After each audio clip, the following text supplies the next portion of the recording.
So good evening, everyone. On behalf of Western India Regional Council, myself, Secretary Shweta Jain, and I welcome you all on the program of key issues in GST, especially for the job work industry. And I recognize the presence of a speaker for today, C. Archit Agarwal, and coordinator for the session, C. Sumit Lakhotia. Before moving further, I request everyone to please put your hand on your heart for the ICI motto.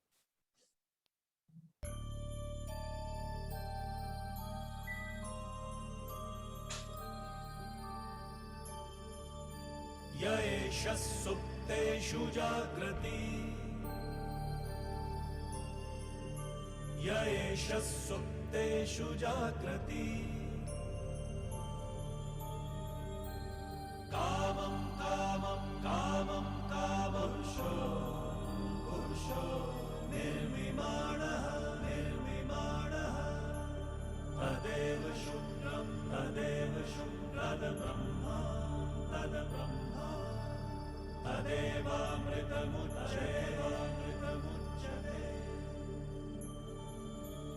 तस्मिन् लोकः शतः सर्वे तदूनात्यपि कश्चन एतद्वैता एतद्वैता एतद्वैता एतद्वैता एतद्वैता एतद्वैता.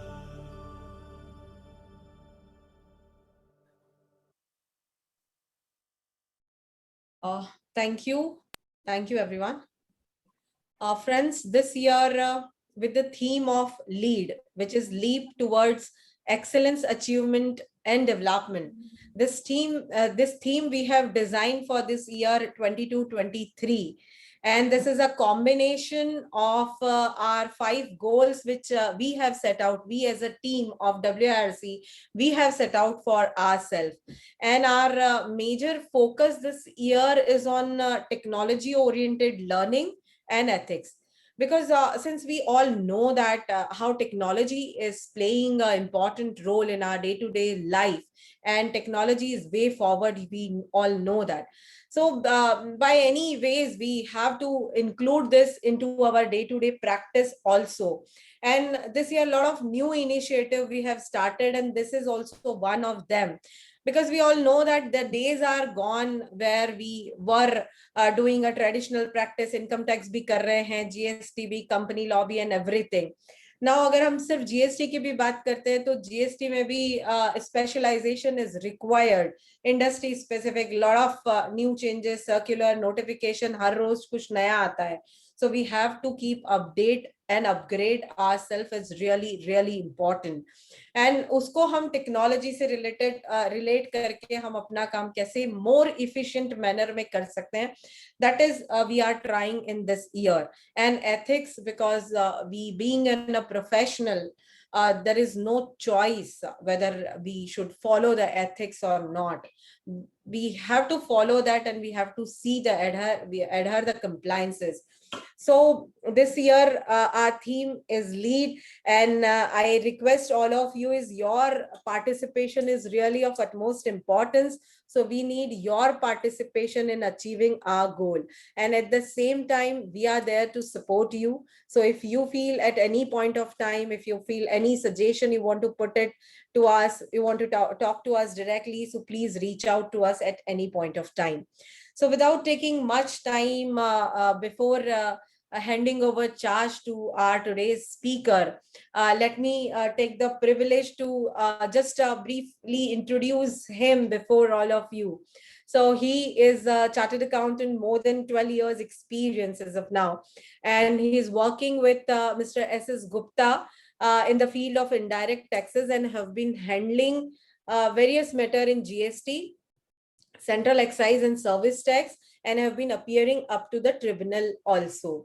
So he is an author book on mutuality concept, which is published by WIRC, and have been regularly writing articles on taxindiaonline.com and other tax journals.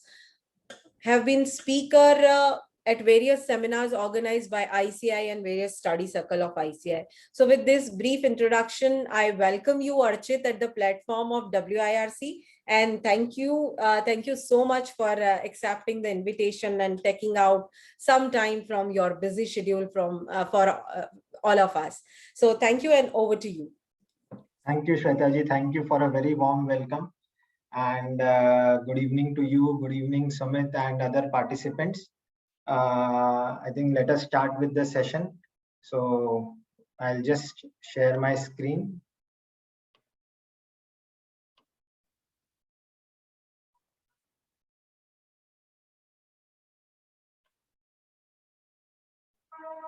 My screen is visible? Yes, sir. Okay.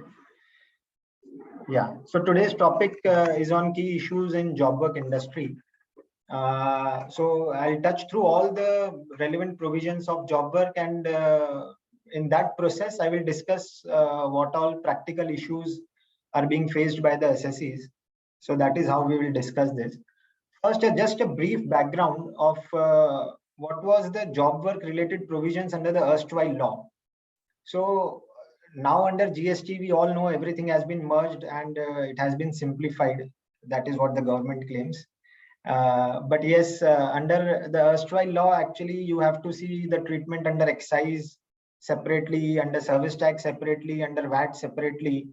The rules were such that if it amounted, if the job work activity amounted to manufacturing, then the job worker was liable to pay excise duty. Okay, so either the job worker can pay or the principal can pay. If the principal is paying, then the job worker need not pay. And then there were valuation rules, how to deal with it, the cost of production and job charges and all that. If the activity by the job worker did not amount to manufacture, then service tax was payable on that activity.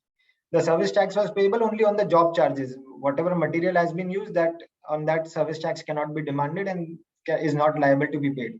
So basically, the service tax was payable on the job charges portion. And when the job worker is transferring the goods, then VAT was also payable. So these were the broadly scenarios covering the erstwhile provision. But now when we come to GST, they have clarified very simply. Basically, under Schedule 2, they have stated that any treatment or process which is applying to another person's goods is a supply of service. Okay, so whenever any treatment or work is done on someone else's goods, Schedule 2 says that it is a supply of service, and Schedule 2 is basically schedule which determines whether any activity is supply of goods or services. So all that dispute goes away, whether it amounts to manufacture or not, whether it is a supply of goods or not. It is very simple and clear. And the job work definition says any treatment or process undertaken by a person on goods belonging to another registered taxable person. So when we read this definition along with Schedule 2, it makes it amply clear that job work activity is a supply of service. There is no dispute regarding that at all under GST now. Okay. Now the issue comes, can job worker use his own goods in addition to the goods received from the principal manufacturer? And if yes, to what extent? See, basically what happens under job work, we all understand that the principal is giving me goods, I am working on it and returning it back to the principal. Okay, that is a job work activity. A principal is giving me, suppose you can say a fabric, I am doing dyeing activity on that and I am returning the fabric back to the principal. It is a job work activity. The question comes, if I'm using my own goods on that, then what happens? Okay. Now for that, we'll see one relevant observation of Supreme Court. This Supreme Court judgment, if you can see, Prestige Engineering, pertains to old period. 1994 judgment is there. So before seeing that, we must see the old definition of job work. This was the old definition under VAT credit rules. Job work means processing or working upon raw material or semi-finished goods supplied to the job worker so as to complete a part or whole of the process resulting in the manufacture or finishing of an article or an operation which is essential for the aforesaid process, and the expression job worker shall be construed accordingly. Now the present definition which we just saw in this slide and this definition are although not identical, but yes, more or less similar, you can say, because this also says that job work means processing or working upon raw material supplied to the job worker, and the present definition says means any treatment or process undertaken by a person on goods belonging to another registered person. Now both these definitions are silent on the aspect that whether a job worker can himself use his own goods or not. What will happen if the job worker himself uses his own goods? So this is the judgment of Prestige Engineering. I'll just read. This is very small relevant portion out of it. We must hasten to add that addition or application of minor items by the job worker would not detract from the nature and character of his work. For example, a tailor entrusted with a cloth piece and asked to stitch a shirt, a pant, or a suit piece may add his own thread, buttons, and lining cloth. Similarly, a factory may be supplied the shoe uppers, soles, etc., but the customer and the factory applies its own thread or bonding material and manufactures shoes therefrom and supplies them back to the customer, charging only for its work. The nature of its work does not cease to be job. This is landmark judgment of Supreme Court. Basically, two classic examples they have given, that a tailor is given a piece of cloth and he is asked to stitch a shirt, so he will use the thread, he will use the buttons and all. Yeah. Sir आपका PPT नहीं change हो रहा है, मतलब वो stuck होके बैठा है। हाँ, अभी वही स्लाइड पे हूँ मैं। ये प्रेस्टीज इंजीनियरिंग दिख रहा है? नहीं, फर्स्ट स्लाइड ही दिख रहा है, फुल हुआ ही नहीं स्लाइड, प्रेजेंटेशन मोड पे आया नहीं, वो राउंड दिख रहा है यहाँ पे। ओ, चेंज हो रहा है? अभी नहीं हो रहा है? मैं एक बार स्टॉप करके वापस शेयर। हाँ, स्टॉप करके एक बार चलो।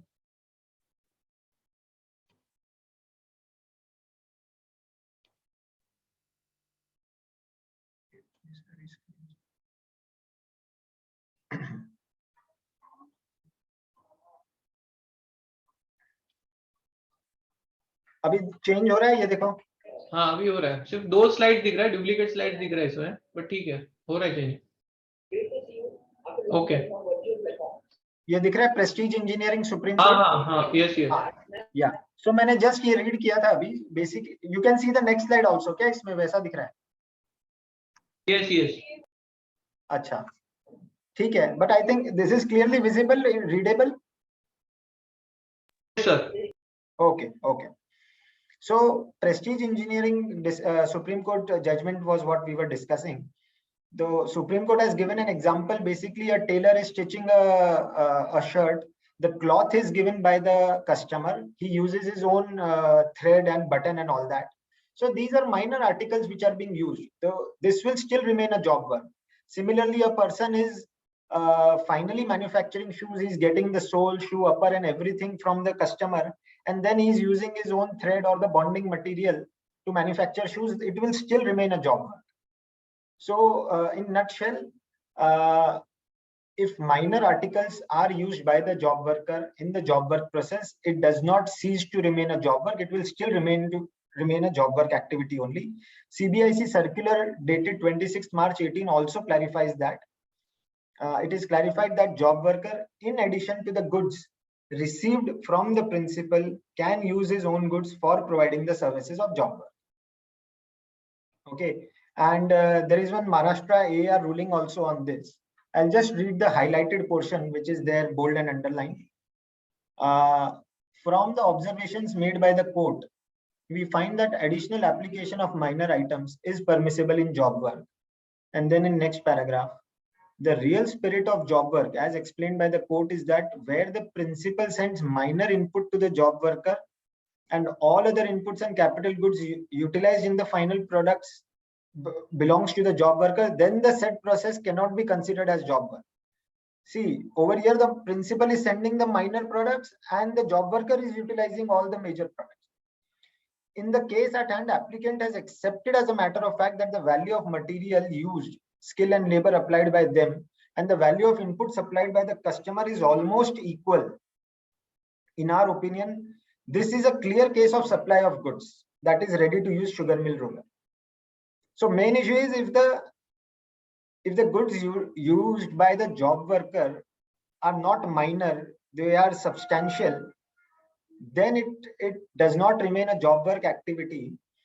Then the goods supplied by the principal to the job worker will be treated as supply of goods, and the goods given back by the job worker to the principal will again be treated as supply of goods. Both transactions will be treated as supply of goods, and then the taxability and all that follows, time of supply, valuation, all that thing that depends as if it is a supply of goods by principal to job worker and job worker to principal. So that is why it is important to find out whether, now this is always a matter of fact. Law is clear, AR rulings are there, circular is there, Supreme Court judgment is there. So law is clear that when minor inputs are used by the job worker, no difficulty, you still remain to be a job worker. The only issue comes how to determine whether it's a minor addition or it's a major addition. So that will depend on case to case basis.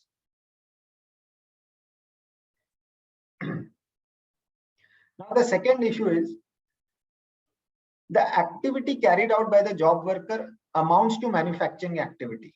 What will be the impact of the same? See, the definition of manufacture is, manufacture means processing of raw material or inputs in any manner that results in emergence of a new product having a distinct name, character, and use the term manufacturer shall be construed accordingly. One important observation of Supreme Court judgment of 1993, where a commodity undergoes a change as a result of some operation performed on it or in regard to it, such operation would amount to processing of the commodity. The nature and extent of the change is not material. So in short, if there is emergence of a new product, then the activity amounts to manufacture. The question comes, as a job worker, I may be doing some activity which may amount to manufacture or which may not amount to manufacture. When we come back to the definition of job work, this is the definition of job work under GST. It means any treatment or process undertaken by a person on goods belonging to another registered taxable person. So there is no distinction made that the process or the treatment undertaken by the job worker should amount to manufacture or it should not amount to manufacture. As I said, under the erstwhile law, that differentiation was required. If it amounted to manufacture, then excise duty was payable. If it did not amount to manufacture, service tax was payable. But under GST, the definition is wide enough to cover everything. There is no distinction required. Okay. So, in short, whether the activity carried out by the job worker amounts to manufacturing activity or not will not really make any difference. Even if it amounts to manufacturing activity, it will still qualify as a job work. If you see, there are some relevant AR rulings also on this. Read the highlighted portion of this Kerala AR ruling. Para 7. Therefore, any activity, whether amounting to manufacture or not, could qualify as job work activity, subject to the condition that the inputs owned by the principal and the job worker carried treatment or process on the inputs/goods. Para 10. Therefore, the processing undertaken by the applicant on the goods belong to the principal, another registered person, qualifies as job work even if it amounts to manufacture.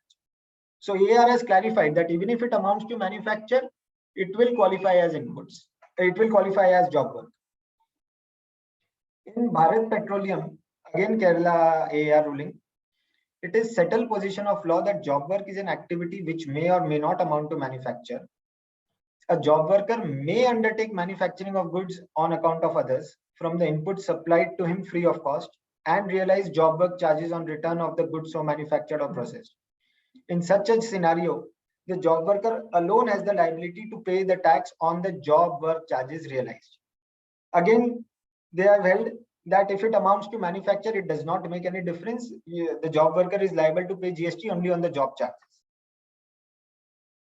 However, we always see in case of AR rulings, there are contrary rulings. Now, in UPAR, in the case of Mira tubes, there is some different view which is taken. If you see in para 15, the legislature has defined job work and manufacture separately. As such, the legislature does not intend to cover a treatment or process resulting into distinct commodity under the scope of job work. As such, we are of the view that fabrication of tank from steel plates supplied free of cost from IOCL is a manufacture as per CGST Act. Accordingly, supply of tanks by the applicant is supply of goods. So UPAR has held that since manufacture and job work are defined separately, so you have to read the law in such a mechanism that if the activity amounts to manufacture, then it does not remain job work anymore. If it does not remain job work anymore, there are a lot of consequences.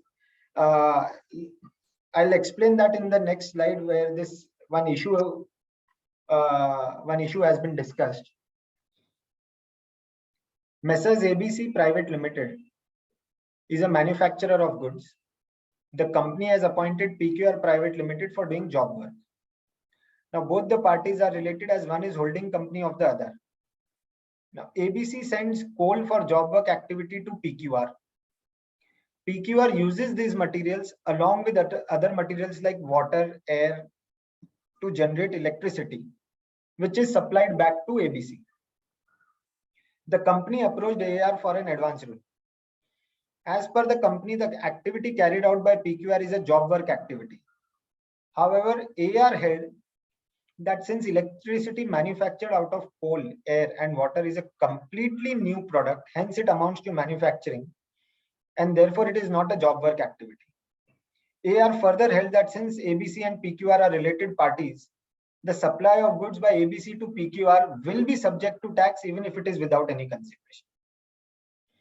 So if you see this example, the job worker was generating electricity with the help of coal sent by the principal.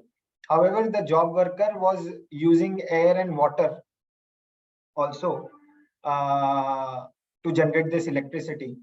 Now, if this view is accepted that any activity which amounts to manufacturing will not get covered under job worker, then it has a lot of implications. See, the supply of goods by the principal to job worker, then that will also become taxable. The supply of electricity back from job worker to the principal, of course, electricity is exempt, but there could be any other product. So the job work provisions, the exemption, all that things will go away. And in this case, ABC and PQR are related parties. So even if there is no consideration charged for supply of coal by ABC to PQR, still being a related party, the GST will be payable on that. So this case actually is also with respect to one AAR in the case of JSW Energy. In my opinion, the definition of job work is wide enough to cover manufacturing activity. It covers manufacturing and non-manufacturing both.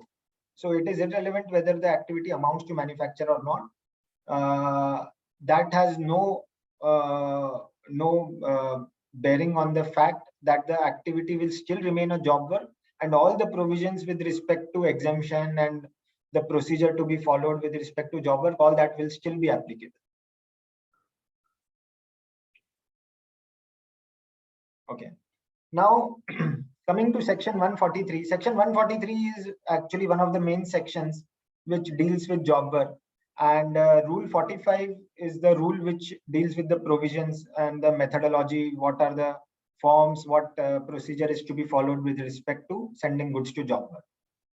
Now, what the section 143 says, that a registered person may, under intimation and subject to such condition and so may send the goods without payment of tax to a job worker. And the goods which are being sent can also include intermediate goods. So the principal can have some intermediate goods, basically some goods on which they have done some activity and it is partly manufactured goods, intermediate goods, that can also be sent to a job worker, or an input itself which has been bought from the market can be sent to the job worker for working on that goods. Rule 45, with respect to sending of goods says that the goods must be sent under the cover of a challan. So the principal has to issue a challan. We'll discuss all that documentation also in subsequent slides. And the rule also provides that a job worker can send the goods to another job worker further. So there could be job worker 1, there could be job worker 2. Again, when the goods are moving from principal to job worker, it will move under a challan. From one job worker to another job worker, it will again move under the same challan, which will be endorsed by the first job worker. So all these procedures have been given under the law. We'll discuss all the documentations and the time limits in the subsequent slides. Now, for this aspect, how goods can be sent to job work, these are the 4 scenarios. Basically, goods may be sent from principal's job work, from the principal manufacturer's premises to job worker premises directly. Goods can be sent from supplier's premises to job worker's premises. So basically, my vendor is there. I may ask my vendor, I have purchased certain goods. You don't send it to me, you directly send it to my job worker's premises. There is no point in first getting those inputs into my factory or my premises, then sending it to the job worker and incur the transportation charges twice. So I can directly send to the job worker's premises. There is no restriction. Third is, in case of import of goods, I can directly send the goods from the custom station to job worker's premises. So the principal will clear the goods under bill of entry and then directly send the goods from the port to the job worker's premises. Again, no restriction. And as discussed earlier, goods can be sent from one job worker's premises to another job worker's premises also. Now, I am manufacturing certain goods which involves multiple processes. There is job worker 1 which does process 1, job worker 2 which does process 2, job worker 3 which does process 3. So I will send the goods to first job worker, he will send to job worker 2, he will send to job worker 3. All that can be done and is permissible under the law. Let us discuss few issues which can arise while sending the goods for job work. Issue 1, principal manufacturer send goods to a job worker under a cover of a challan. However, the principal manufacturer failed to give intimation to the jurisdictional officer whether it will amount to non-observance of procedure under section 143 and lead to denial of benefit under job. Now, if you see section 143, it says a registered person may under intimation send any goods. So that is why this issue may come, that you fail to give any intimation to your jurisdictional officer. But for that, there is clarification issued, and also Rule 45 has made that provision. I'll just read the highlighted portion. Where goods are sent by principal to only one job worker, this is the first scenario actually. And below that, they have clarified the form ITC 04 will serve as the intimation as envisaged under section 143 of the CGST Act. And again, under Rule 45(3), they have clarified the form ITC 04 will serve as the intimation as envisaged under section 143. So basically, ITC 04 is the returns, is the GST return which is to be filed by the principal who is sending goods to a job worker. So that return itself has been deemed to be an intimation under section 143. So there is no separate intimation or a letter which is required to be sent when I'm sending any goods to the job worker. Second issue, in case where job worker has further sent the goods to another job worker but has failed to endorse the challan, whether it will lead to denial of benefit. Now, if you see this provision, there are two. Provided that the challan issued by the principal may be endorsed by the job worker. Basically, when the goods are being sent from one job worker to another job worker, the challan is to be endorsed by the first job worker. What if he fails to endorse the challan? Whether the benefit under 143 will be denied to the job to the principal?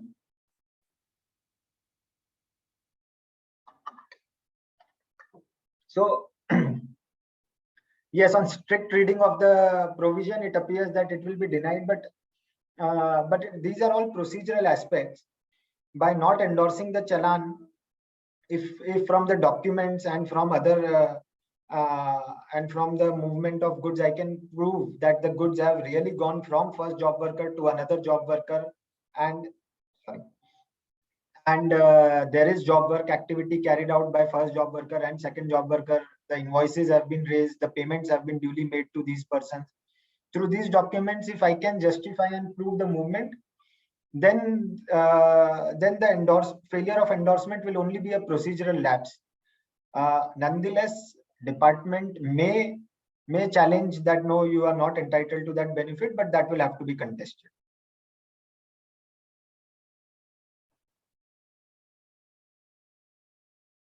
So that was pertaining to sending of goods. Now the next thing which comes is return of goods from the job worker's premises. Okay, so section 143 says that you are entitled to claim the credit, you are entitled to send the goods without payment of tax to your job worker, but you are supposed to bring back the goods within 1 year in case of inputs and within 3 years in case of capital goods. So if you are sending certain inputs to your job worker, then you have to bring back the goods within 1 year. Only then all the benefits under the job work provisions will be eligible to you. All the benefits, namely that is availing of credit and non-payment of tax on sending the goods. And in case of capital goods, the time limit is 3 years. And there is one exception to this rule, that molds, dies, jigs and fixtures and tools, for these items, there is no such time limit. You have sent them without payment of GST to the job worker. Even if you don't receive it within 1 year or 3 years time period, it is still okay. It will still not be treated as a supply. Further, the period of 1 year or 3 years can be extended by the commissioner if you, on the basis of your application, and if you show sufficient cause why this extension was required. So if we see this table, the time limit is 1 year in case of inputs, and in case of capital goods 3 years, and this can be further extended by 1 year and 2 years by seeking a permission from the commissioner. Your jurisdictional commissioner, you'll have to write a letter. You'll have to show why you could not get it back, what is the expected date by which you can get it back, and on showing sufficient reason, the commissioner has the power to grant you an extension.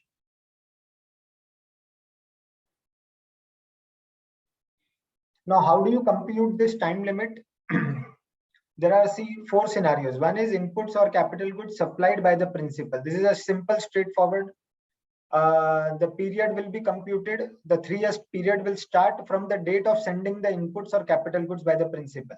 So I have sent the goods on 1st January 2022. The time limit will start from 1st January 22, and I have to get back the goods by 31st December 2022 in case of inputs, and 31st December 2024 in case of capital goods. This is irrespective that I have sent on 1st January and the person has received it on 10th January. That is irrelevant if he has received later, because obviously there will be a time lag between my sending and the job worker receiving. Second scenario is input capital goods supplied directly from the vendor's premises. So when the goods are directly sent from the vendor's premises, usually I will not know when the vendor has sent it, and therefore the law says that the date of receipt by the job worker, that date will be treated as the starting date for computing your 1 year and 3 year period. So in the example which we just discussed, suppose the vendor has sent the goods to the job worker on 1st January, but the job worker has received it on 10th January. So 10th January will be the starting date for computing the time period. Inputs capital goods sent from one job worker to another job worker. Okay. Now, in this scenario, you have to take care that you have sent the goods to first job worker. He has sent to second may have sent to third. So all the job workers processed done material should be received back by you within 1 year. Basically, the time limit for second and third job worker will also start from the date when the goods were sent by the principal to the first job worker. So that is the original date. I have sent the goods on 1st January 22 to job worker 1.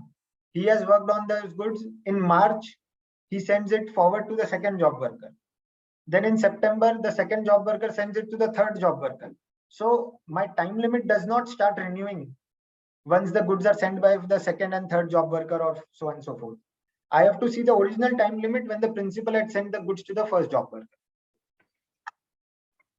Now the law provides that once the goods are ready at the job worker's premises, the job worker has to send it back to me within 1 year and 3 years time limit.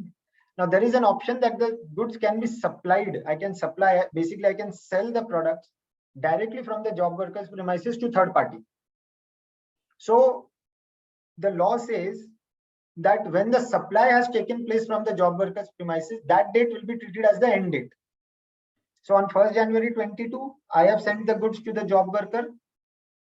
I do a sale on 30th December 2022 from the job worker's premises.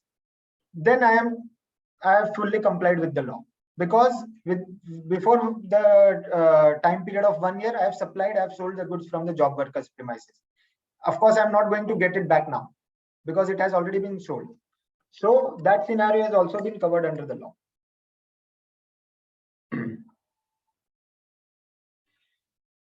Now, next important thing is supply of goods directly from job workers' premises. This is the last scenario which we just discussed. Goods directly supplied from job workers' premises. Now, for that, the law says that the principal can supply the goods directly from job workers' premises. You need not take the hassle of bringing the goods back to your premises and then preparing an invoice and then selling the goods and all that. But that is allowed provided the principal declares the place of job worker as the additional place of business. Okay. Or if you have not declared that premises as additional place of business, then the job worker needs to be registered himself under section 25. So basically, there are two scenarios in which such sale is allowed. Either the principal should declare that premises of job worker as its additional place. You can do that very easily. You take an NOC from the job worker that this premise I want to be declared as an additional place, and on that basis you will get the registration. Or the job worker himself is registered. If the job worker's turnover is more than 20 lakhs, then the job worker will be registered automatically. So in these two scenarios, you are allowed to sell the goods directly from the premises. Now, the first scenario, which says that you add it as an additional place of business, that is possible only if the job worker is also in the same state. Okay, if the job worker is in separate state, then naturally you will not be able to add it as an additional place of business. So in such scenario, the job worker needs to be registered. Only then you will be able to sell the goods from the job worker's premises. Now, CBIC circular of 26 March 18 clarifies this position also. I'll just read the relevant portion. It is clarified that the supply of goods by the principal from the place of business or premises of the job worker will be regarded as, say, supply by the principal and not by the job worker as specified under section 143 of the Act. This is very important. This supply from the job worker's premises will be counted as supply made by the principal and not by the job worker, irrespective you add it as an additional place or whether the job worker is himself registered. In both the scenarios, the supply will be treated as supply made by principal. Okay, it further clarifies the 9.4 relevant portion. Further, the invoice would have to be issued by the principal. It is also clarified that in case of exports directly from the job worker's place of business premises, the LUT or the bond, as the case may be, shall be executed by the principal. So suppose you are exporting the goods from the job worker's premises directly, you are taking it to port and you are clearing the goods under LUT. Then the LUT should be available with the principal. The job worker having an LUT will not help you. Further illustration, the principal is located in state A, the job worker in state B, and the recipient in state C. In case the supply is made from job worker's place of business premises, the invoice will be issued by the supplier principal located in state A to the recipient located in state C. The said transaction will be an interstate supply. In case the recipient is also located in state A, it will be an intrastate supply. This is also very important. See, I am in Maharashtra, my job worker is in Gujarat, okay, and I am supplying the goods directly from my job worker's premises in Gujarat to my customer in Maharashtra itself. Now, since I am in Maharashtra and my end customer is also in Maharashtra, it will be an intrastate supply, although the physical movement of goods will happen from Gujarat, that is the job worker's premises, to Maharashtra, that is my customer. In nutshell, all this is clarifying that whenever a sale is happening, supply is happening from the job worker's premises, everything is to be seen from the principal's angle. The principal is actually the supplier of these goods and job worker is not the supplier of these goods.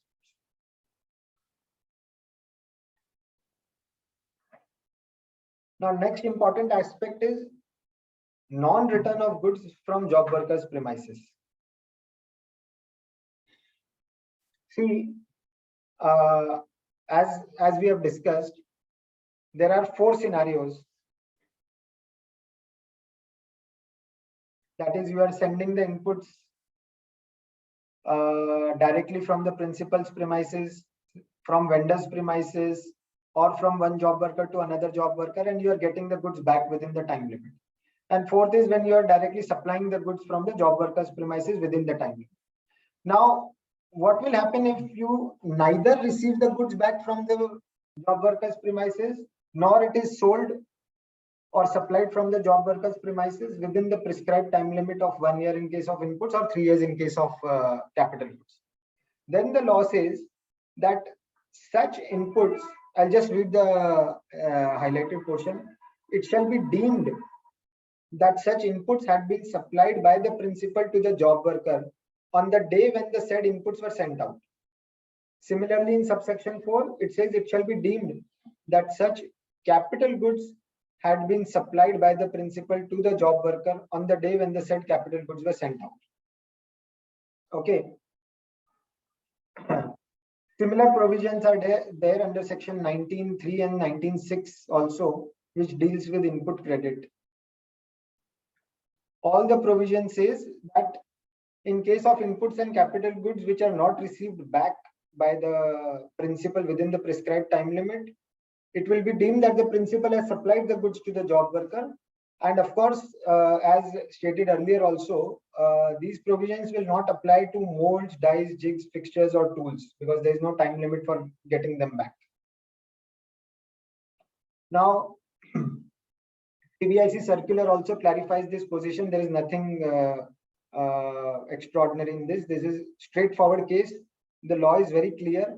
One important aspect is that interest will also be payable. See, because I have sent the goods say on 1st January 22 to my job worker, I am unable to get it back from the job worker by 31st December.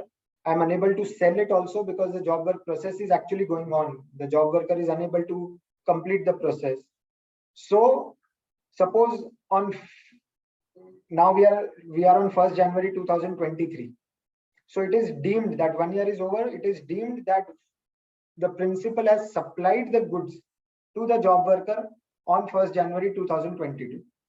If you see the CBIC circular, it says the date of supply shall be the date on which such inputs or capital goods were initially sent to the job worker, and interest for the intervening period shall also be payable on the tax.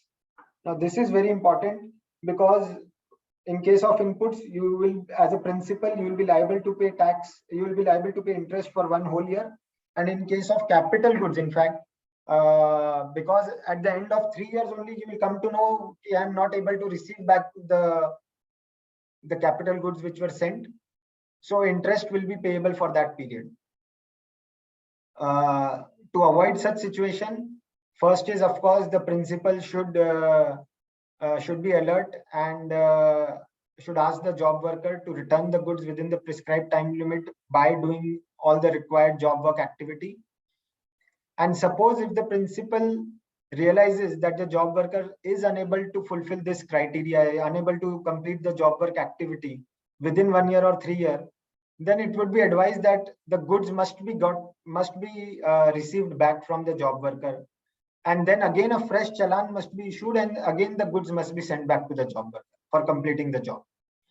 Because unnecessary, the principal will be liable to pay interest, and this can be avoided.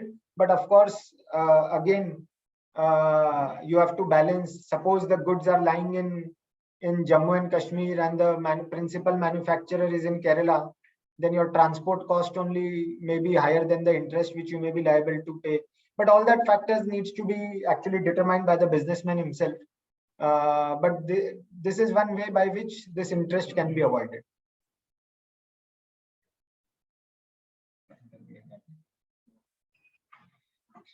Okay. There is one issue which a practical case scenario which we can discuss to understand what will be the impact. In case where job worker could not return the goods, then principal will have to pay GST along with interest as per the provisions of 143. In such case, what will be the value at which GST would be paid? Now, important aspect is, okay, we have understood that if the goods are not received back, the principal will have to pay the GST along with interest as if it is a supply of goods. Okay. Although there is no value assigned to these goods. Why there is no value? Because the principal is not going to recover any money for the goods from the job worker. On the contrary, the job worker is going to recover the job charges. So there is no valuation direct provision which is available to value these goods. Let us take an example. The purchase price of the goods is 10,000 rupees, excluding the GST. The principal has paid a purchase commission of 500 rupees for these goods, and 1,000 rupees rent has been incurred for storing the goods. Then he has also incurred a transportation cost of 150 for transporting the goods from vendor's premise to his own premise, and 100 rupees for transporting the goods from his premise to job worker's premise. Okay. Now, in this scenario, how to value the goods on which the principal has to pay the tax when he has sent the goods to job worker and the job worker has failed to return within 1 year. Now, how do you value? As I said, there are no valuation provisions specifically for that. And therefore, we come to the residuary valuation rule 3031. Rule 30 says, where the value of a supply of goods or services or both is not determinable by any of the preceding rules of this chapter, the value shall be 110% of the cost of production or cost of manufacture. In this case, I am neither producing nor manufacturing, or the cost of acquisition of such goods or the cost of provision of service. And the residuary rule 31 says, where the value of supply of goods or services or both cannot be determined under rule 27 to 30, the same shall be determined using reasonable means consistent with the principles. Okay, so the rule says basically you reasonably apply the rule, and cost plus 10% has been an accepted reasonable rule even under the excise regime. Now, if you see, rule says cost of acquisition of such goods plus 10%. What is the cost of acquisition of such goods? Yeah. So the cost of acquisition is 10,000 rupees is the purchase price. 500 rupees the purchase commission I am paying, that is also for acquiring those goods. The 1,000 rupees rent I am incurring for storing, that is also towards acquisition of goods. 150 rupees for transporting from vendor's premise to my premise, that is also. So basically 10,000, 500, 1,000 and 150. All these are the costs which I am incurring for acquiring the goods. On this value, I will add 10%, and on that, I will pay the applicable rate of GST on those goods. If it is 28% product, then I'll have to pay 28% GST on such value. The 100 rupees which I'm paying for transporting from my premise to job worker premises, that is not the cost for me for acquiring the goods. I have incurred that cost, that's fine, but that is not for cost of acquisition of these goods. Okay. Now, next question comes, the principal and job worker are unrelated parties. So can I say that the transaction value can be 1 rupees? See, as I said earlier, actually when the principal is sending the goods to job worker for job work, the principal is not going to charge anything for the goods. Okay. Merely because 1 year has passed, now you cannot say, okay, I'm going to charge you 1 rupee for the goods which I have supplied to you. This is not tax planning, this is tax evasion. The substance of the transaction was that the job worker was supposed to do job work activity and return the goods back to you. He has failed to do so. So you have to follow the general principles of valuation. And when you come to rule 30, it says 110% of cost. So you cannot argue that, okay, I will value these goods at 1 rupee by saying that we are unrelated parties. So whatever value I'll state, that will be accepted. That will not be accepted. Now, next question comes, when the job worker is returning the goods back to principal, that is after 1 year, on what value will the tax be paid? Suppose in the above example itself, the job worker is going to charge me 200 rupees as job charges for his work, what he's going to do. So whether he will charge separately 12% GST, we'll see the rates of GST, assuming that 12% GST rate is applicable on his job work activity, or whether it will be added in the value of goods and payable at 28%. Okay, so now first leg of the transaction is that on 10,000 plus 500 plus 1,000 plus 150, I have added 10% and then I have paid GST by treating as supply of goods to the job worker. Now job worker is returning the goods back to me, say after 14 months. He is going to add 200 rupees his job charges. Okay. Now question is whether he can separately tax 12% on these job charges. No, because now the supply of goods back from job worker to principal, the return of goods back from the job worker to the principal is also treated as supply under the law. And therefore this 200 rupees cannot be separately taxed as a supply of service by the job worker. It has to be embedded in the value of goods, and the full rate of 28% will be applicable on that. Further, the 100 rupees for transporting the goods from the principal to the job worker will also be added. And 10%, again, the 10% cost on account of rule 30, that should also be added. On this value, the job worker will again send the goods back to the principal. The job worker will be entitled to take the credit of what GST has been charged by the principal. And again, the principal will also be entitled to take the credit of the GST charged by the job worker as supply of goods. So basically, both transactions from principal to job worker and from job worker to principal, both transactions will be treated as supply of goods to each other, and both will be entitled to claim credit of the tax paid by the other party, subject to, of course, other conditions of section 16. Now, another issue in this is if the job worker is unregistered, then what will be the impact?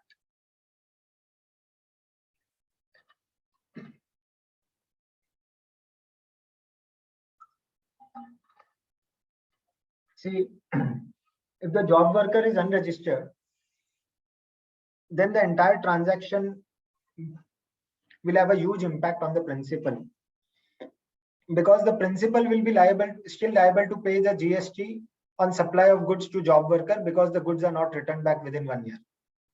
That GST paid will not be available as a credit to the job worker because he is not even registered under GST. When he will send the goods back to the principal, he will not charge any GST because he is unregistered, and there is no RCM provisions that the principal is liable to pay under RCM. So in short, the GST which is paid on supply of goods by the principal to job worker on account of failure to get the goods back within 1 year, that GST will become a cost to the principal. So that will have a huge impact on him, because now when the goods are come back to him, he will supply the goods to some XYZ person and again charge GST. That is fine. That GST he will recover from the end customer. But what about the GST which he paid on the transaction between him and the job worker? That GST will be lost, and that will become a cost to the to the principal. And therefore, if the job worker is unregistered, then it will have a huge impact.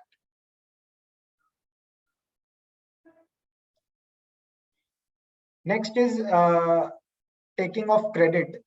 So basically, section 19 of the GST Act allows the principal to take credit of the goods sent to job worker, even if they are sent directly without being first brought to its place of business.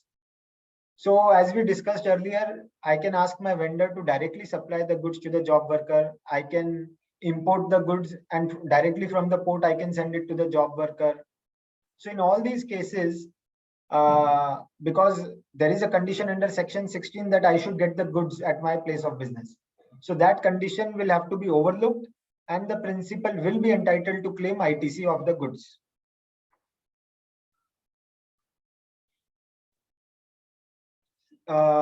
This has also been clarified in March 2018 circular. I'll just read the highlighted portion. It is clarified that in view of provisions contained in clause B of section 2 of section 16 of CGST Act, the input tax credit would be available to the principal, irrespective of the fact whether the inputs or capital goods are received by the principal and then sent to job worker for processing, or whether they are directly received at the job worker's place of business premise without being brought to the premise of the principal. It is also clarified that the job worker is also eligible to avail ITC on inputs, etc., used by him in supplying the job work services if he is registered. See, we had discussed in the beginning itself that job worker may use certain goods, minor articles, while conducting the job work activity. So that also they have clarified that although the activity will amount to job work, he will charge GST as supply of services on his job charges. But still the job worker will be duly entitled to claim ITC of the inputs, minor inputs which he has used. We saw that example of a tailor. So that tailor has used buttons and thread for stitching the shirt. That is a job work activity. He will charge it as a supply of services. But the buttons and threads which he has bought, he can claim the GST ITC on the same.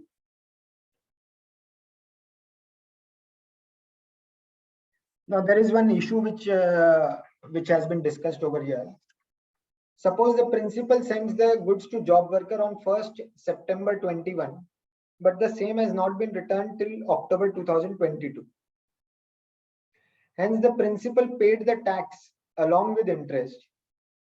Now the job worker is unregistered and wishes to take the registration now. Okay, will the job worker be entitled to claim ITC of the tax charged by the principal for goods sent in September 21 if he takes the registration first or if the registration is taken later? We'll discuss both the scenarios. First angle is if the job worker is unregistered, then the credit is lost. We have discussed that example. The goods are not returned back by the job worker within 1 year. The principal will pay the tax along with interest. If the job worker is unregistered, the tax will become a cost to the principal. Now, suppose the principal asks the job worker, you please get registered now. You have not sent the goods back to me within 1 year. It is better you take the registration. Okay. Now the principal takes the registration in October 2022 for the goods which were sent in September 21 to him. Now the principal raises a tax invoice in October 2022. Along with interest, he pays the tax. The question is now whether the job worker will be entitled to claim the credit. There are two issues in this. One is the department can take a plea that the original goods were received by the job worker in September 2021. And now the tax invoice is dated October 2022. But when the original goods were received, the job worker was not registered under the GST law. And therefore the credit is to be denied. Okay.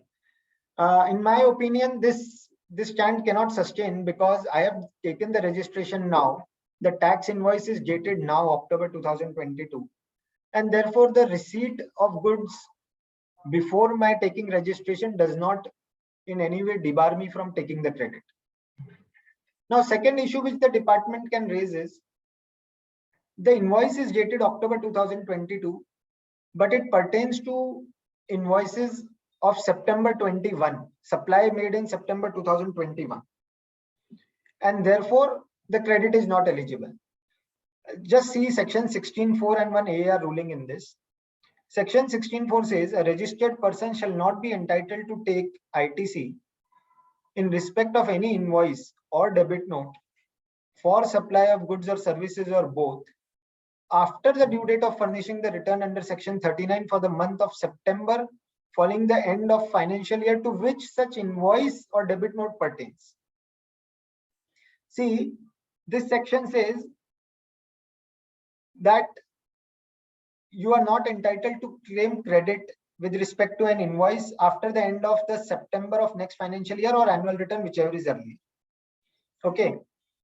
In identical scenario, the example which I have given above, in identical scenario, an SSE approached AAR.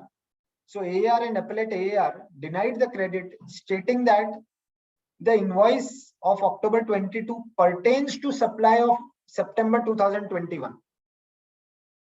And therefore, you were entitled to claim credit only till September 2022 because that pertained to 21-22 year. So you could have claimed the credit by 30th September 22. Now you cannot claim the credit. See, in Vishnu Chemicals, the final observation I have reproduced. It is our considered view that the appellant is not eligible to claim ITC on the disputed invoice dated 1st April 20 that was issued covering the supply of services pertaining to the period from April 18 to March 19. So the AAR and appellate AAR held that the services were provided from April 18 to March 19 and therefore the credit could have been claimed only till September 19. Now this is very funny because the invoice itself is dated April 20. So how can I claim the credit of such invoice in April 19 and by September 19? So the same logic will apply over here. The department may raise an issue that September 21 supplies you were entitled to claim credit only till September 22, but this invoice is dated October 22. So naturally, I'll be able to take credit only after that. So I don't think so that that contention of the department will sustain. So in such a scenario, it is advisable that the job worker should get registered, and after that, the principal should pay the tax and the job worker should claim the credit and again send back the goods to the principal by charging GST. Second scenario is if the registration is taken later. See, I have supplied the goods in September 21. I have raised the invoice in October 22. But the GST registration is taken by the job worker in November 22. Over here, there will be a lot of difficulty. See, because when the supply has been made, I'll have to show that invoice on my GST portal. Now under section 16, there is an additional condition that the invoice should appear in the portal in my GSTR 2B. So if the job worker does not take the registration by the time the invoice is raised, then I may lose the credit. Then it becomes very difficult to argue that you still allow me the credit even if it is not appearing in 2B. Although if you ask me, it can be contested. The broader principle is that I have received the goods, I have paid for that, I have utilized and I have again paid the tax on returning the goods back.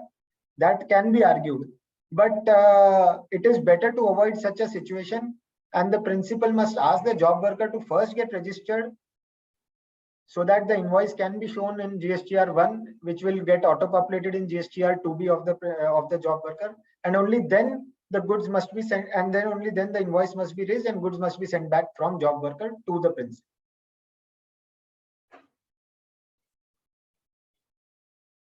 Now there is another issue. I'll just read it. The principal is engaged in manufacture of exempted goods and has sent some inputs to job worker. So now since the principal is engaged in manufacturing of exempted goods, the inputs which he has sent to the job worker, there is no ITC claimed on that. Okay. So now if the job worker doesn't return the goods within 1 year, whether the principal will still be liable to pay tax on the same, considering the fact that no ITC has been claimed on such inputs.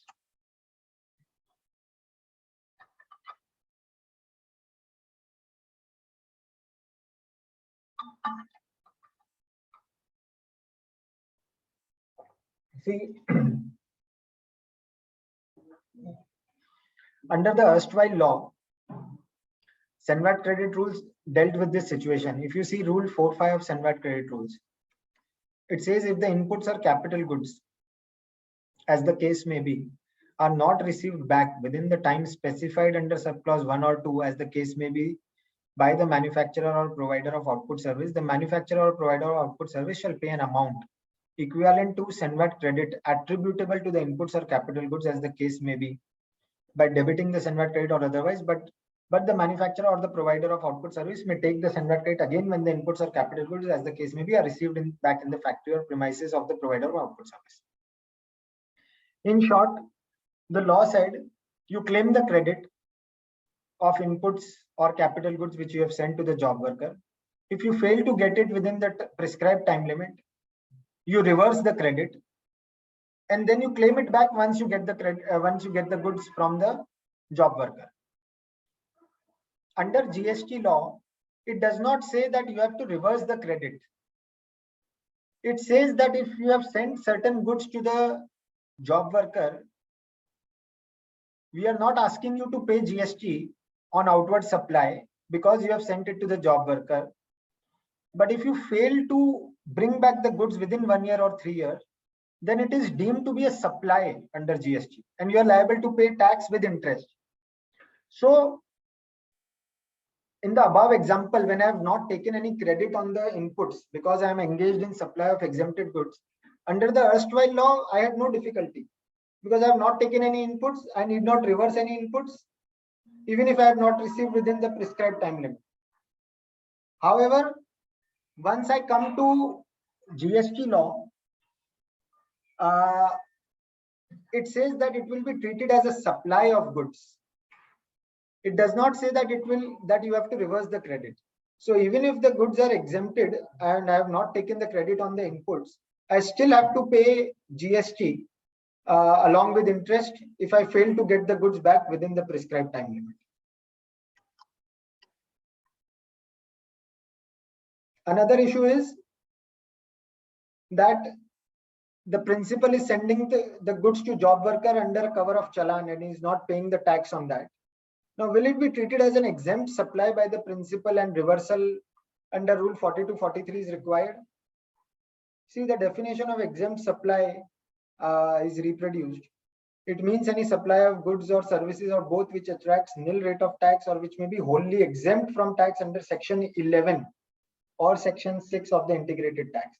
So basically, when I am sending certain goods to job worker, it is neither nil rated, it is nor exempted under Section 11. A special provision under Section 143 is given.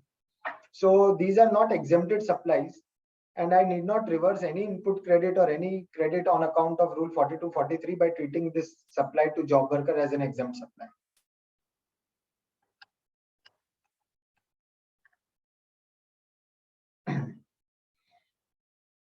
Now, next important aspect is waste or scrap being generated in the process of job worker.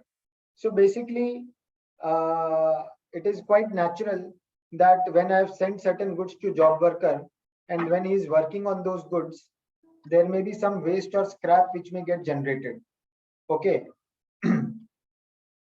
So if the law says, if the waste and scrap is generated directly, the principal or the job worker will be liable to pay tax.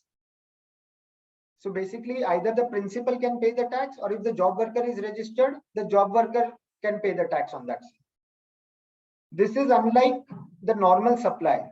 When the job worker does job work activity on my inputs, the normal supply from the job worker's premises is treated as the supply made by the principal only. However, when the waste and scrap is generated, the law says that I am giving you an option. If the job worker is registered, he can also pay the tax. But if the job worker is not registered, then the principal may pay the tax. So both options have been given under the law. Okay.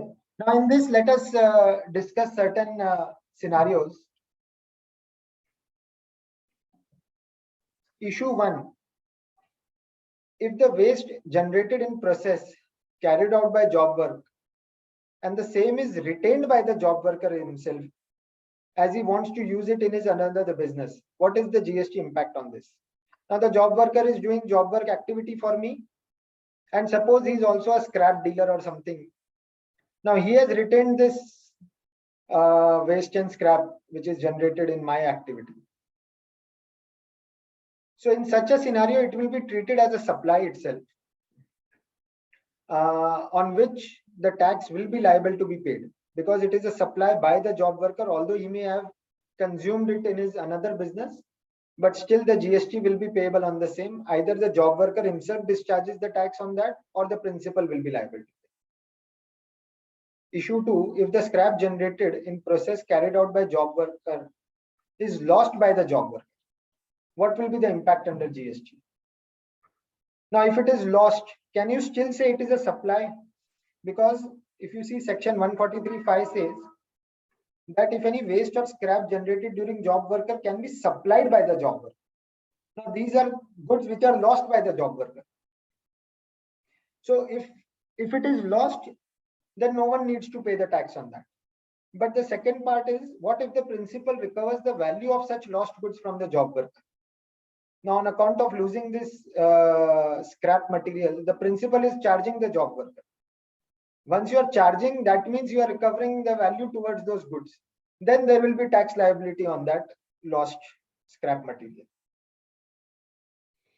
If the scrap generated in process carried out by job worker is not marketable and has to be just disposed of, what will be the impact under GST?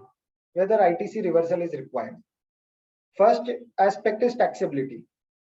If the scrap generated is not marketable at all and I have just disposed it off, then there is no question of paying GST because there is no supply. Okay. Second question comes whether ITC reversal is required. Again, there is no such condition for reversal of ITC. The inputs I have used for manufacture of final goods on which I am paying GST.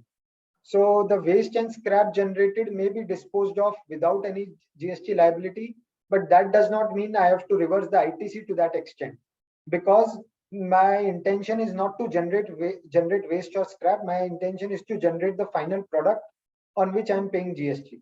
There are plethora of judgments under the excise regime also on similar issue, that once waste and scrap is generated which is non-dutiable, then whether credit reversal is required. The same logic will apply over here, that there is no such requirement for reversal of credit. Next is in case where job worker performs the activity of, say, dyeing and finishing of fabric, and the fabric gets shrunk by 3 to 4%. Then what will be the GST impact of material shrunk in the process carried out by job worker? Suppose I have sent 100 meters of fabric to my job worker, and I say, you please do dyeing and finishing activity on this, and you give it back to me. Now I had sent 100 meters, but when I received it back, I received only 97 meters, because in the process of dyeing and finishing, the fabric gets shrunk to some extent. Then what will be the impact?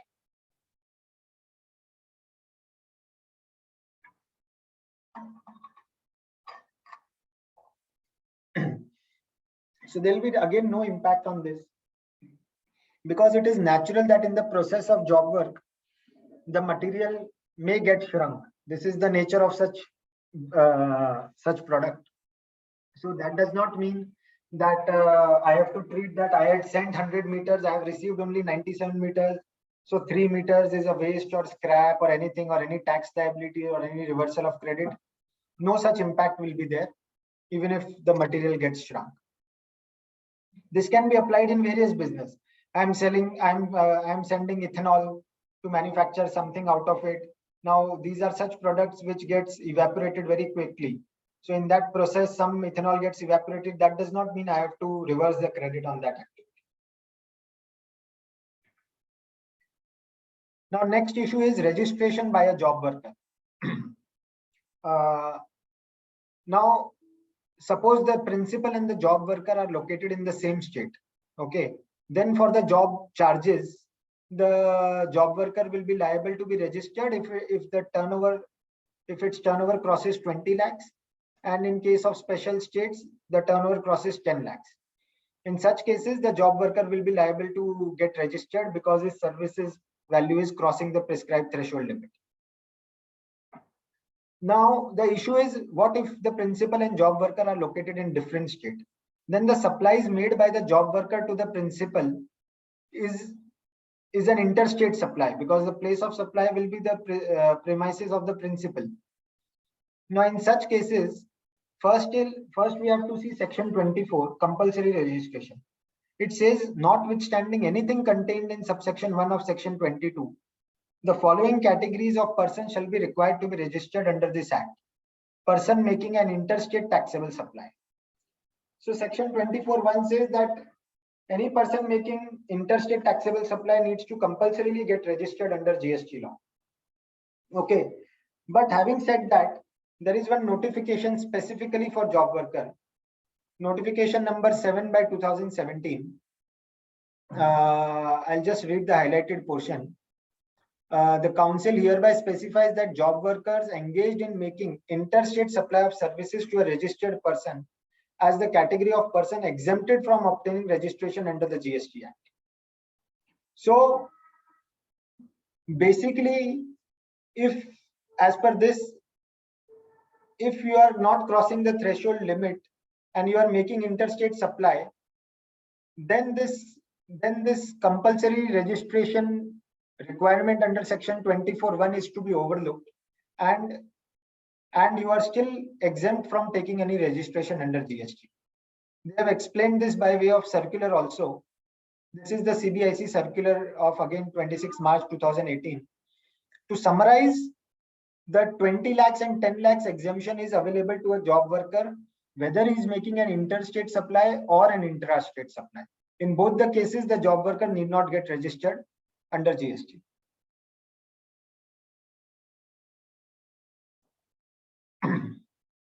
Now, what will be the value of supply of job work service?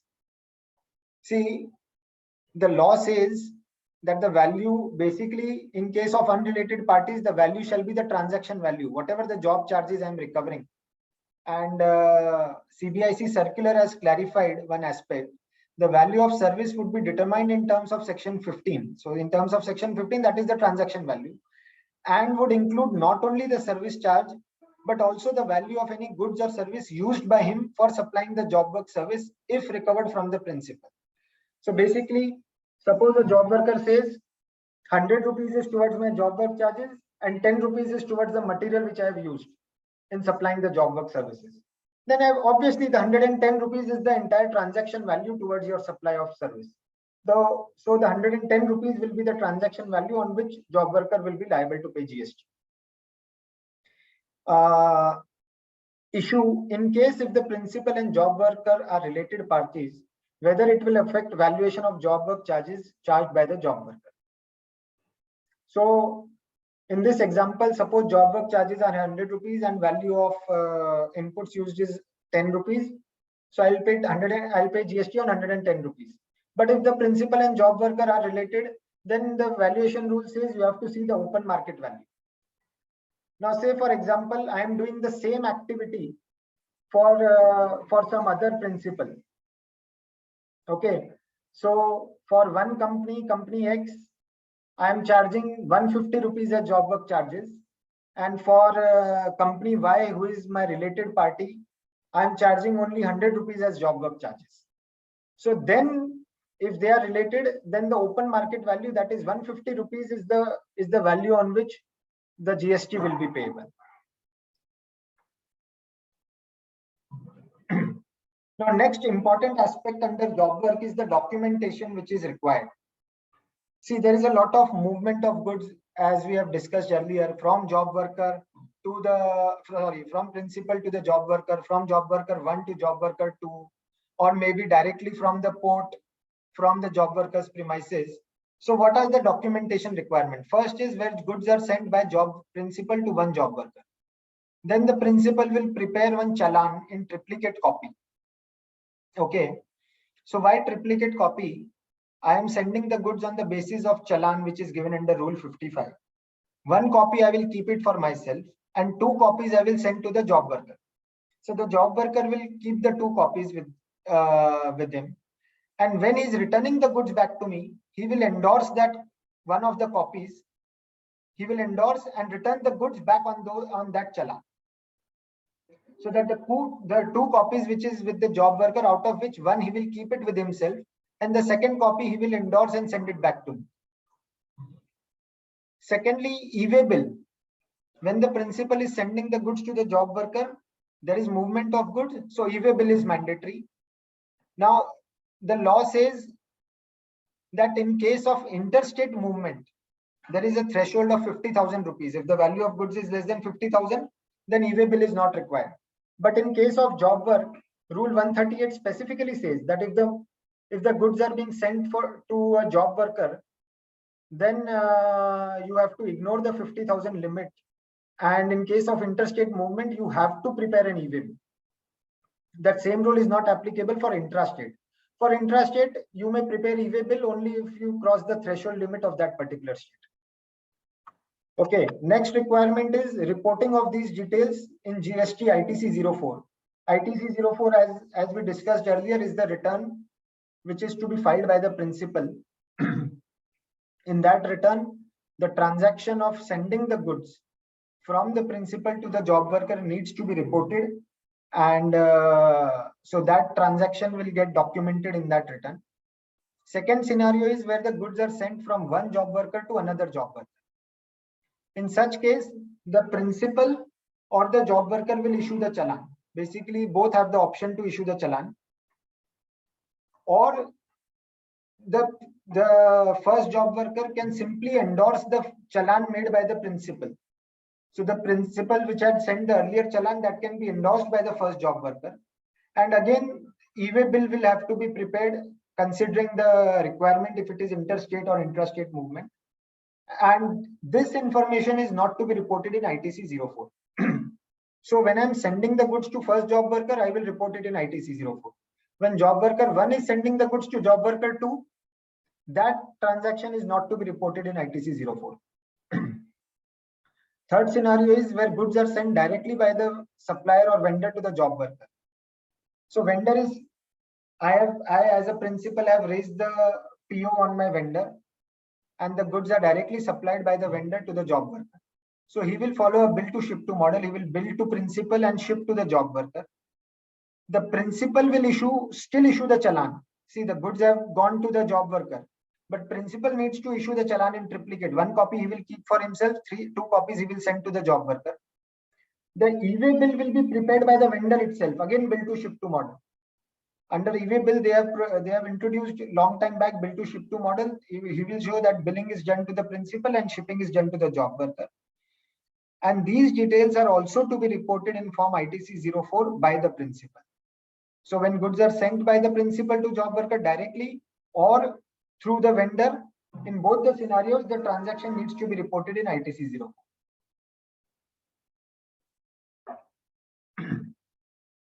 04.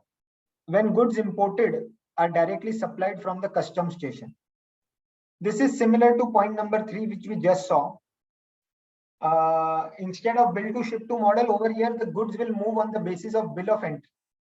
So the bill of entry, which is filed by the principal, that document and the challan issued by the principal will be the mandatory documents on the basis of which goods will go to the job worker.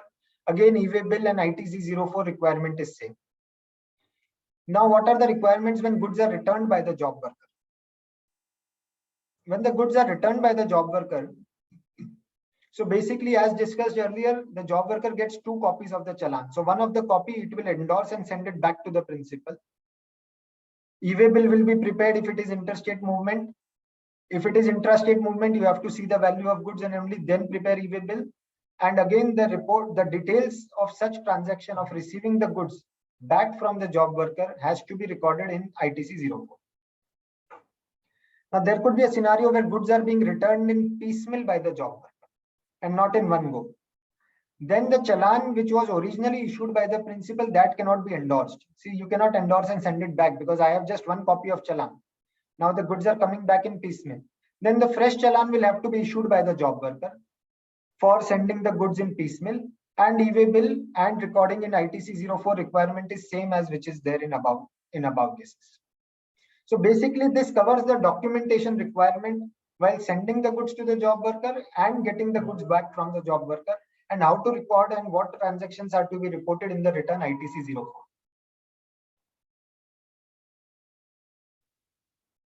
So the entire procedural aspect is summarized over here. I'll just briefly touch upon. Basically, goods can be sent by a principal to a job worker under intimation, which is ITC 04, directly to the job worker without bringing to its premises.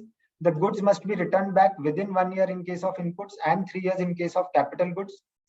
The principal is responsible for keeping proper records of all the inputs and capital goods which are lying at the job worker's premises or from job worker to second job worker. All that responsibility of having the proper records of it lies with the principal.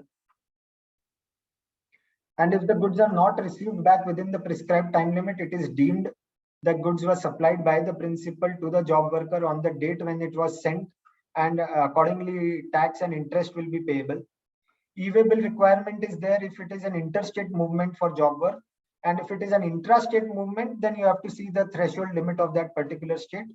And the processed goods can be cleared by one job worker to another job worker, or it can be dispatched back to the principal without payment of tax, or it can be supplied directly from the job worker's premises. When it is supplied directly from the job worker's premises, the time of supply, place of supply, everything has to be seen from the angle of principal, and the invoice will also have to be issued by the principal. The goods can be directly supplied only if it is registered, only if the job worker's premises is registered as additional place of business, or if the job worker is registered in the law. Any waste or scrap generated can be supplied by issuing a tax invoice directly by the job worker if he is registered, or by the principal if the job worker is unregistered.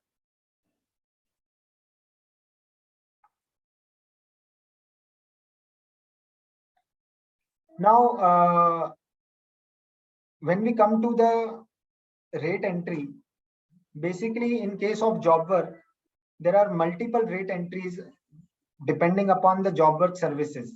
If you see the example, job work in relation to printing of newspaper, books, journals, then 5% GST is payable. Job work in relation to manufacture of umbrella, then 12% GST is payable. In case of diamonds, 1.5% GST. In case of bus body building, 18% GST. So these are the various rates. These are the various rates which are applicable in case of job work activity.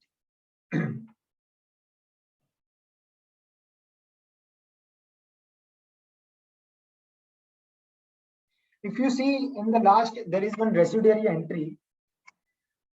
Services by way of job work other than 1A, 1B and 1C above, which is 12%.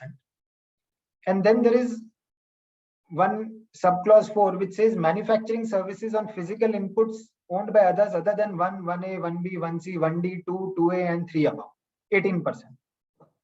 So there is this confusion that there are two residuary entries. One says anything other than about 12% GST, other says any manufacturing services on physical inputs other than above 18% GST. So which rate is applicable? If you are covered in any of these specific entries, that is printing of newspaper, you have to pay 5%. Umbrella, 12%. If you come to tailoring service, 5%. But residuary entry, there are two subclauses in that. So the circular has clarified that job work, if you see the definition, the job worker definition says it works on goods belonging to another registered person. So if the principal is registered person, then it will fall under the definition of job work. Then you will get covered under the entry ID, which is 12%. And if you are a job worker and you are acting on goods sent by a principal which is unregistered, it is possible that the principal may be unregistered, I am registered. Okay. In such cases, the law prescribes 18% GST rate. So basically, this is the difference between these two entries.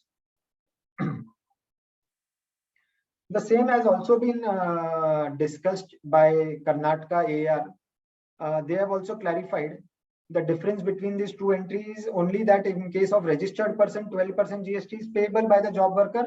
In case of unregistered principal, 18% GST is paid.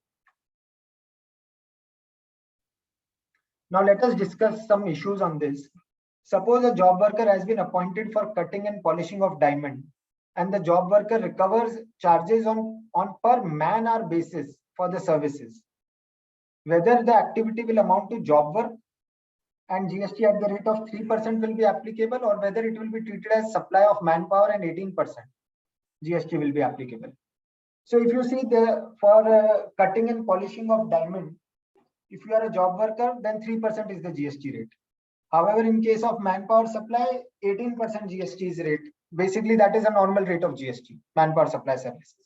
Now, I have supplied some manpower and I am working on man-hour basis. So what is this activity? Whether I can say it is a job work activity, I'll pay only 3% GST, or whether I'll say, no, this is a manpower supply service and 18% GST is paid.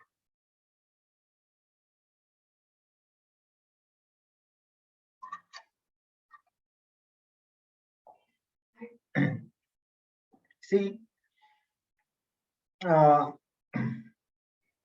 the service tax regime, there was a lot of dispute whether supply of security service is whether providing security guards is a supply of security service or supply of manpower service, whether supplying manpower for housekeeping activity is a manpower supply service or housekeeping services. So all these disputes, although are not now relevant under GST law, but for this particular scenario, you have to see when I'm charging on per man-hour basis. That means I'm considering that I have supplied the man-hour to you. I have supplied the manpower to you, and on hourly basis, how much work he does, I'm not concerned. In 1 hour, he cuts and polishes 1 diamond, 2 diamonds, 3 diamonds. Irrespective of that, I'll charge you for the 1 hour which he has done the work.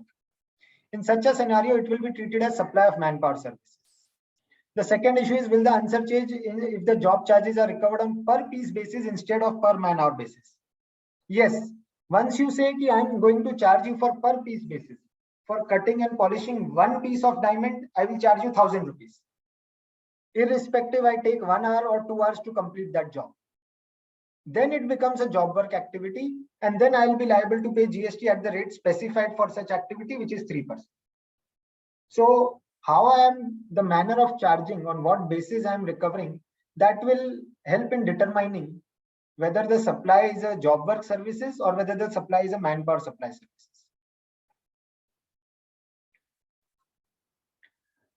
Bodybuilding of chases. This is very common issue. Basically, when I've got a chases on which bus bodybuilding activity is carried out by the job worker, basically I mount a truck or tempo on it or a tanker on the body of the chases and give it back to the principal. Now in this also, there is a lot of confusion whether it amounts to job work services or whether it is a supply of goods.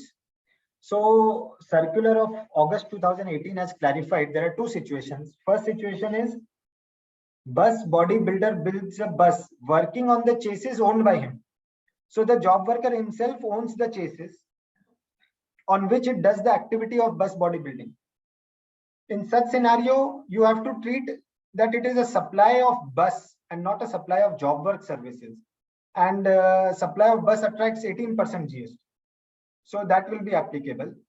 And in second scenario, the bus bodybuilding activity is done on chassis provided by the principal. So when the principal is providing the chassis, I am doing the fabrication of body on that chassis, then it is a supply of job work services, and 18% or 12%, whatever is the GST rate, will be applicable. So basically, there is this difference. You have to see whether the chassis is used by the job worker himself or whether the chassis is supplied by the principal manufacturer. There are a couple of AR rulings. There are many AR rulings. I have just highlighted a couple of them. I'll just read the relevant portion. In the first ruling, para 7.5. In view of the above discussion, it is evident that the activity undertaken by the applicant for bus bodybuilding on the chassis supplied by the customer is to be classified as job work as per Schedule 2 of CGST Act. The said activity of bus body building on the chassis supplied by the customer by the applicant is supply of service. So basically, since the chassis has been supplied by the principal, it will be treated as supply of service only. In the second case, Tata Marco Polo Motors Limited, in the instant case, in terms of the process explained by the applicant, the body is built on the chassis provided by the owner. Therefore, the instant question is answered by the provisions of para 12.2b of the said circular. This is the same circular which we referred just now. And the activity merits classification as supply of service, attracting GST at the rate of 18%. So the thumb rule is whether the chassis has been supplied by the builder, by the principal, or whether the same has been used by the job worker. If it is used by the job worker, then you cannot say it's a job work activity, then it becomes a supply of bus.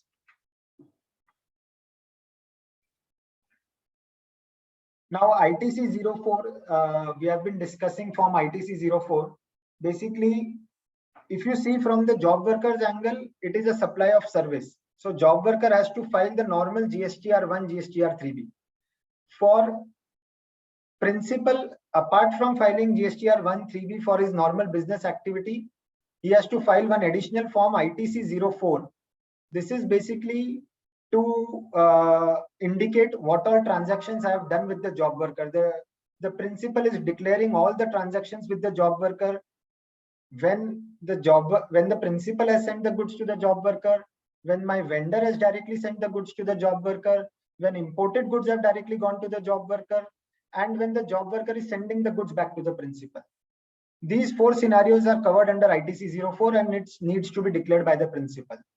As mentioned earlier, when one job worker is sending the goods to another job worker, that is not required to be declared under ITC 04. The form does not even have any table for that. Okay. And so the due date for filing ITC 04 is 25th day of the month succeeding the specified period. Okay. Now in this, they have specified certain period. I'll come to it in the next slide. For that period, once that period is over, by the 25th of the next month, the ITC 04 form is to be filled. Okay. The specified period is first day of April and first day of October. So basically, it is for 6 months period in case your turnover exceeds 5 crore rupees and a financial year in any other case. So if your turnover is more than 5 crore rupees, you have to file half-yearly returns. For April to September, the due date will be 25th October.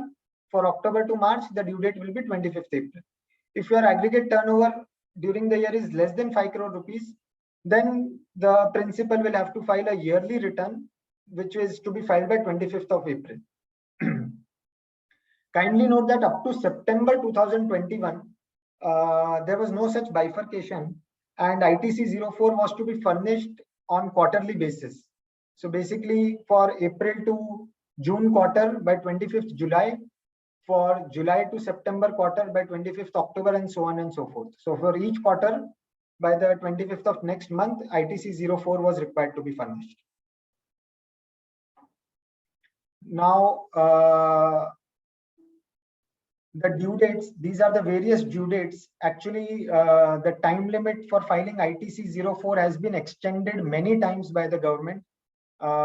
Since July 17, you can see these are the various extended due dates. Again and again, they had extended it. And the various notification reference has been given by which the due dates has been extended.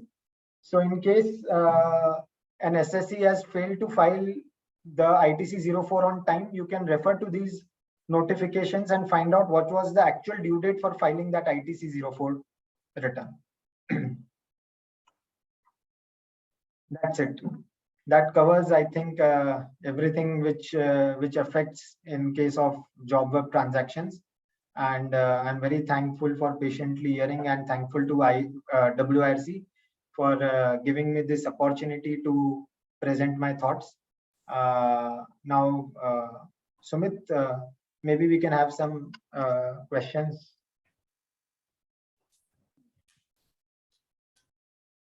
Yeah, good evening, sir. Good evening, Sumit. Good evening, CA Archit Agarwal, sir, and my fellow members. I, Sumit Lakhotia, Program Coordinator of today's webinar, which is organized by the WIRC on the crucial topic of the key GST issue in the industry. It gives me immense pleasure to propose vote of thanks at the conclusion of successful webinar held today.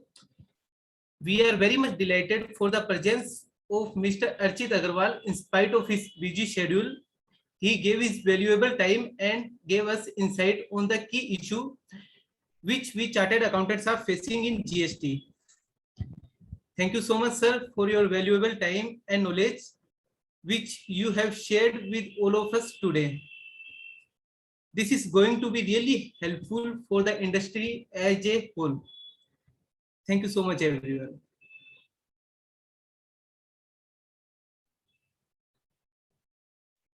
Thank you, Sumit.